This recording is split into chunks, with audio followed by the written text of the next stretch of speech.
I'm Ava, and on February 3rd, I discovered the perilous consequences that arise when luxury and conceit collide, particularly when the owner of both thinks of money as a toy. Like any other Tuesday morning, it started off that way. I was in by 7:15 a.m. to the finance department. Before the mayhem began, my favorite background music was the soft hum of the office. With coffee in hand, I was going over the quarterly forecasts for our European growth, a project I had been working on for the previous year-long construction from the ground up. Client confidence was high and the numbers were solid. Everything felt stable for once. That suddenly I heard high-end heels clicking on gleaming marble. I saw her when I looked up. The age of Isabella Hartley is 27, daughter of our CEO, who serves as the board's special advisor. The title had no real meaning, as it sounded. She lacked credentials, little financial experience, and no obvious comprehension of our business's operations. However, she did possess influence, and that implied to her that she could order anyone to do anything. Ava, in that phony, kind tone, I'd come to distrust, she said softly. I need you to transmit a wire. 250,000, urgent today. I took a seat and drank my coffee. Which department is it for? She smiled briefly. I'm bringing in a consulting firm for this. They will assist us in modernizing our business. The phrase modernize sounded condescending in her voice, as if my staff was still writing novels on parchment. She pushed the request form across my desk and took a quick look. No vendor ID, no contract, merely the name of a company I had never heard of and its bank account number. I said evenly, I'll need documentation, signed approval from the CFO, and a vendor. Profile as well as evidence of services. Her practiced amusement barely concealed her as she cocked her head. Irritation. I want you to do it, Ava. My dad is aware. Make it happen, please. I had previously seen this game. Invoices for work that never happened, new consultants she recruited on a whim, and spending a lot of money on pet projects that never materialized, but never on this scale. 250,000 wasn't petty. Money.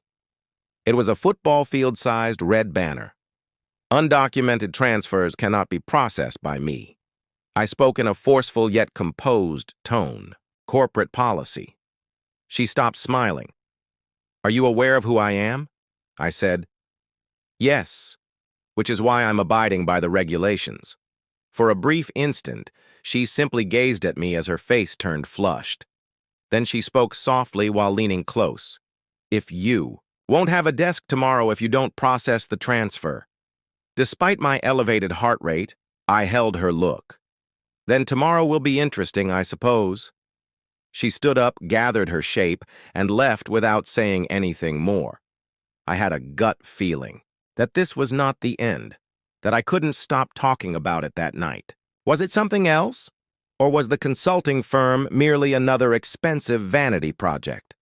Worse, there are many advisors and shell corporations in the financial industry that exist only to transfer money covertly. I had observed enough headlines to be aware of the conclusion of those articles. Nevertheless, I assured myself that I had made the correct choice. If I were laid off over defending the business against a fraudulent transaction, whatever the case. My phone buzzed at 8:12 a.m. the following morning. Office of the CEO, can you come in, Ava? The assistant to the CEO didn't make an effort to be polite. As soon as I entered, Robert Isabella was already in Hartley's office, sitting on the arm of his leather chair like a cat after catching a bird. Ava, Robert said in a tight voice, with instant effect. Your Hartley International has terminated the employee's job. Despite my stomach lurching, I maintained my face, impartial. Why? He avoided looking at me and leaned back. Loss of confidence. We'll make arrangements for the delivery of your possessions. You will be led out by security. I looked at Isabella. She had a sly smile. I considered the spotless, well-documented record. Over the previous year, I had documented every questionable request, not only hers, but also her father's. Each transaction that was not totaled, each departure from, I nodded slowly each time they attempted to get around scrutiny and compliance procedures. I understood, and then I walked away with a composed demeanor. After precisely 58 minutes, as I finished my cappuccino at the cafe across the street, our receptionist Jenna texted me, "Police, they just came in, 2 of them." As I gazed at the television, an odd combination of swirling in my chest were feelings of vindication and dread. Whatever was going to occur, I was aware of one something. Just now, the game was altered. I could see from where I was in the cafe directly, through Hartley International's glass foyer doors.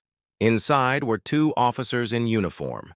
One was scanning the ID badge scanner as if he was evaluating the location while the other was talking to Jenna at the registration counter. Once more, my phone buzzed. "Jenna, they have documents and are requesting Robert." I reclined in my seat and observed the scene through the foggy window. People on foot passed by with coffees for takeout, totally oblivious to the fact that something had just broken open inside that glass tower. 1 hour exactly, I had been escorted out of the same lobby previously. Before I even made it to the elevator, my key card deactivated. After a year of establishing the Foreign Division's financial soundness, a 5-minute meeting, and an unclear loss of have faith. The problem with individuals like Isabella and Robert Hartley, however, is this. They think that letting someone go solves the issue. They never think about the possibility that the individual they are dismissing could have been the sole person preventing the dam from rupturing. The initial indication that the police were not there for a friendly conversation was when Jenna, eyes wide, phone clamped to ear, she moved away from her workstation. She gave the glass a mouthful of stuff. "It's not good." Robert emerged from the elevator a few seconds later. Exactly, his signature half-smile at investor meetings, his fitted suit, and the silver cufflinks. However, the moment the taller, his smile vanished as the officer gave him a manila package. Isabella showed up. Afterward, her face was piercing, as if she had entered a room prepared to argue. However, something flared in her eyes as the officer turned to face her directly. A moment of doubt. I was unable to hear anything from my seat, but I didn't have to. I had witnessed enough police-to-law enforcement interviews to executives to be aware of the beat. Identification, justification, and request to talk in private. Then Robert committed the day's first error,